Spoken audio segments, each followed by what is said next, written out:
Laipni lūgt atpakaļ mūsu podkāstā Divu pa futbolu. Es esmu Kristaps. Es esmu Knuts, un šodien mēs parunāsim vairāk par Champions League, par aizdītajiem pusfināliem, par finālu, kas, manuprāt, būs ļoti intriģējošs, un arī par, par Eiropas līgu, konferenču līgu, par pusfināliem arī, un pēc tam vairāk par Latvijas futbola tādām aktualitātēm. Tad sāksim ar Champions League. Otrdien bija, manuprāt, vēsturē labākais Eiropas Champions League pusfināls Inter pret Barcelonu. Pirmā spēle 3-3, otrā spēle, principā, Inter ir vadībā 2-0 pirmā puslaikā, bet Barcelona atspēlējas 3-2, bet beigās tomēr ielaiž un vēl pagarinājumā tomēr Inters izrauj to uzvaru 7-6 2 spēļu summā, un Inter iegūst pusfinālu, finālu. Tik priecīgs par šito. Es pat, viņi īsti baimrekos, protams, balsoju, bet Inters ir Inters. Viņš ir labāks par Barsu, un viņš ir labāks, cerams, par Parīzi. Tā kā es par Interu tagad, un vēlāk varbūt arī, bet ja Parīzi vienais, es nebūšu arī par to dusmīgs, tāpēc, ka galvenais, ka Bars izkrīt. Un Arsenals. Tas gan, jā, bet pēc manām domām pat Barcelona otrajā spēlē uz beigām, tieši otrajā puslaikā arī bija reāli daudz aktīvāk, daudz uzbruka, bet, pārsvarā... Barcelona darīja tiki tā, ka Inters darīja setback un čiloja. Un uz pretuzbrukumiem, principā, ķēra jā, viņi Barcelona. tik labi akšķi uz pretuzbrukumus sāka. Katrā pretuzbrukumā gadījumā trāpīja goli, kamēr Barcelona tur, kaut ko centās, bet, aizsēsīgās. Inters, bumba man. Nē, bet, manuprāt, Jamals bija tiešām ļoti pamanāms, viņu izveidoja daudz momentus. Nē, Mariņo. Bet varēja, manuprāt, vairāk uz komandas biedriem arī spēlēt. Jā. Bet pats viņš, es domāju, baigi nevar nožēlot, jo viņš tiešām daudz izdarīja. Jāpiebilst Jans Zomers, Inter vārdsargs. Cik labs vārdsargs. Viņš bija tiešām izcils, manuprāt, tajā pusfinālā. Parādīja savu līmeni. Iedomājies, Barcelona tagad par to maču dabūja kaut kāds 15 miljonus vai kaut kā tādi. Viņi var nopirkt 3 Jans Somers par to. Jans Somers, ka 4 miljonus maksā. Priekš tās cenas Somers tiešām ir pasaules labākais vārdsargs, ja godīgi, un pat varbūt no visiem vārdsargiem pat viens no labākajiem. Viņš ir topā. Otrs fināls Donnarumma pret Someru. Tas būs labs. Labi, tad pievērsīsimies arī otram pusfinālam, kas notika trešdienā. Arsenal pret Parīzi bija otrs pusfināls. Pirmais mačs bija Londonā ļoti tādā sīvā spēlē, tomēr Parīzē izdevās Dembelē gūt vārds 1-0 uzvara. Un otrā spēle arī, sākums pat bija, Arsenal pat bija daudz labāki, bija daudz momenti, bet Donnarumma tiešām daudz glāba. Un tiešām viņš bija ļoti labs, un beigās gan tomēr Parīzi trāpīja Fabian Ruiz izcilu voliju sitienu no gaisa un Hakīmī vēl, bet jābilst, ka Vitīņi arī nerealizēja pendeli, bet viņš izpildīja ļoti sūdīgi. Tas bija tā pendeli, tāda pašvakāka, protams, vai daudz labāk. Tādu spriedzi viņus nevar viņu vainot, bet, tieši tās spriedzējās jums vairāk.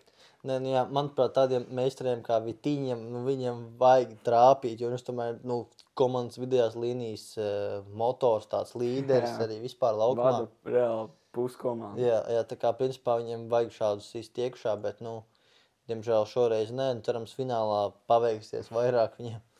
Un tad, šo maču arī diezgan līdzvērtīgi, bet uzvarēja Parīzi 2-1 un kopsumā tika finālā 2 spēles summā 3-1 un fināls Inter Parīze, manuprāt, būs ļoti aizraujošs fināls, bet es viennozīmīgi būšu par Parīzi, par savu mīļāko komandu tiešām. Mēs par Interu.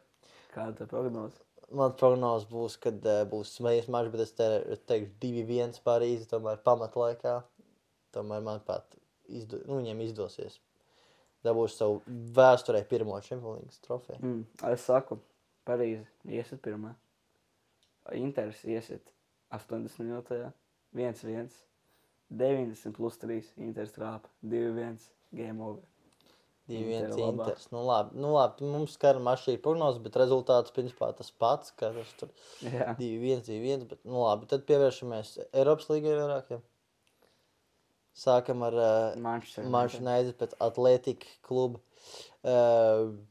Pirmais mačs notika Bilbao 3-0.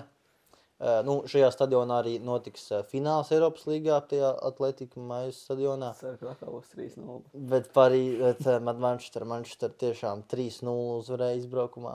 Jā. Tagad ir Old Traffordā mačs. Šobrīd Atletika Bilbao, ka mēs šo ierakstām ir 1-0. Cerams, ka United vai noturēs to 1-0 vai atspēlēsies 1-1, jo es tiešām par United tagad, kādreiz un vienmēr. Forever United. Glorija. Glory, Man United. Nē, es ļoti ceru, ka Atletika saglabās ļoti sīvu intrigu un trāpīs vēl kādus gols, lai ir tiešām intriga līdz pēdējiem. Bet man prognoze, ka tomēr Manchester varētu arī iekļūt tajā fināla Eiropas līgā. Un otrā pusfinālā ar Tottenham pret Norvēģu Bodo Glimt. Pirmais mačs bija Londonā diezgan tāds saspringts, bet tomēr pārsnoši, tomēr 3-1 izdevās Tottenhamai vinnēt. Jā. Man bail par Tottenham, ja godīgi, tāpēc, ka šajā sezonā mums bijuši kā 2 vai 3 mači par Tottenham. Nevienu uzvarētāju jums nav bijuši šajā sezonā. Man bail, ka finālā Tottenham ar pirmo trofeju pacels. Es īstenībā ceru, ka arī Keins aizgāja dabūt trofeju, Tottenham dabūs trofeju. Ceru, ka nedabūs. Mums pie United, tā kā... Jā. Es tomēr ceru, ka Tottenham būs finālā pret United un vinnēs. Jo es būšu Tottenham finālā, lai mums arī tāds savstarpējs konflikts. Tāda intriga, kaut kas tāds. Bet šobrīd noteikti vēl spēle pret Bodo Glimt izbraukumā. Pagaidām bija 0-0 rezultāts, bet manuprāt, Tottenhamē viņiem ir pieredze, viņiem vajadzētu noturēt to savu panākumu un iekļūt tajā finālā. Ja būs United pret Tottenham, kāds būs rezultāts? Manuprāt, es pat prognozētu tādu pati, tikai Tottenhamai labā arī kaut kāds 2-1. Es pat, pie šāda fināla, ja godīgi gribētu, lai kaut kāds 2-2 papildlaiks, tur vēl 3-3 un tad pendelēs, lai Tottenham un tā, lai pilns komplekts. Jā, tad toču un Tottenham uzvarēs tur. Un es parādīšu, un arī aizvars pusi. Jā, Tottenham tiešām varētu finālā pendelēs pacelt. Tā būtu man prognoze. Es saku, būs 3-3, 120. minūte. Plus 3.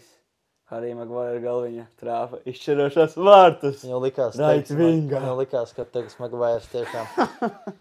Tāpēc, ka viņam bija ceturtajā fināls pret Lyonu, arī ļoti labs mačs pret Lyonu bija ceturtajā fināls, bet tomēr vairāk veiksmes bija Maguiream, principā vairāk veiksmi. Un tad konferences līgas fināls, pusfināli. Ļoti cīvs ir Real Betis Fiorentina. Pirmo maču uzvarēja Real Betis 2-1.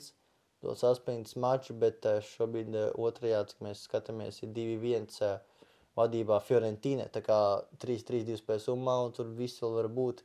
Bet es tomēr cerēšu, ka Real Betis tiks finālā, jo es būšu par Antoni. Tiešām mans viens no mīļākajiem tādiem favorītu spēlētājiem, kas ir pamatuši, aizgājuši no United, jo piemēram tāds Sancho un Antonijs, tā kā viņi bija Unitedā, man reāli nepatika, bet tā, ka Sancho aiziet kaut Dortmundu vai kur citur, viņš ir labāks, Antonijs tāpatās.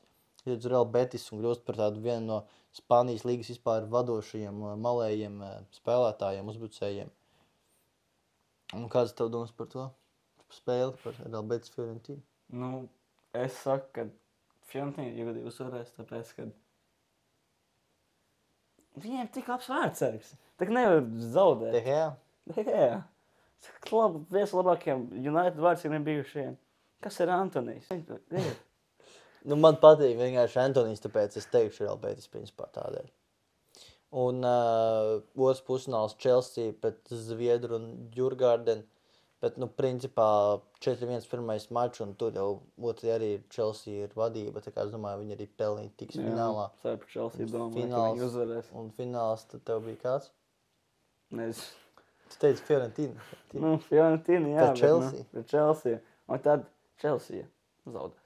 Fiorentina. Kāds rādz? 1-0. De Gea, kā 3 nicēja pa vārtiem. Clean sheet. Labs. Manuprāt, būs Real Betis, Chelsea, un es teiktu Antonijs ieliks finālā banku. Chelsea ar kādu Madueke varētu iesvērt Cold Palmers. Bet es teikšu Real Betis papildu laikā 2-1 izraus. Antonijs izraus 120. minūtē 2-1. Labi. Un tad par Latviju vairāk. Pieskaramies, vai būs 2 skuņas ziņas. Andrejs Prohrenko, 2004. gada izlases spēlētājs, FCL Pro treneris, un mans bijušais treneris, un Knut bijušais treneris, diemžēl aizgāja uz debesīm. Viņš vairs nav starp mums, tā kā tas ir ļoti skoņas ziņas. Pro, mēs vienmēr būsim ar tevi un vienmēr tevi atcerēsimies. Jā, un otrā tāda arī Latvijas futbolam tāda netik laba ziņa, ka tomēr kā ilgadējs Latvijas izlases spēlētājs Kaspars Dubra. 68 mači kaut kāda bija, kaut kas tāds. Jā, 34 gadu vecumā jau noslēdz savu profesionālo futbola karjeru arī. Mīļākais izlases spēlētājs, laikam tas heits pret viņu. Nu, Tika līdz viņam. Kaut kāds ir, bet jāatcerās, ka viņam tiešām tas pīķis, tas prājums viņam bija pirms tiem aptuveni 10 gadiem, kad viņš spēlēja arī Baltkrievijas tādā klubā Batē, un tur viņš spēlēja Champions Līgā ar to Batē. Nu tad, jā. Tur viņam bija tāds top līmenis, un arī viņš spēlēja Ukrainas klubā Oleksandrija. Arī viņš spēlēja, ja nemaldos, Eiropas līgas grupu turnīrā pret labiem pretiniekiem. Tā kā arī bijusi ļoti laba un augsta līmeņa arī. Un tad ar šo zīmi mēs jau nobeigsim podcastu. Jā, tad mēs šodien atvadamies no jums un tiekamies citos video.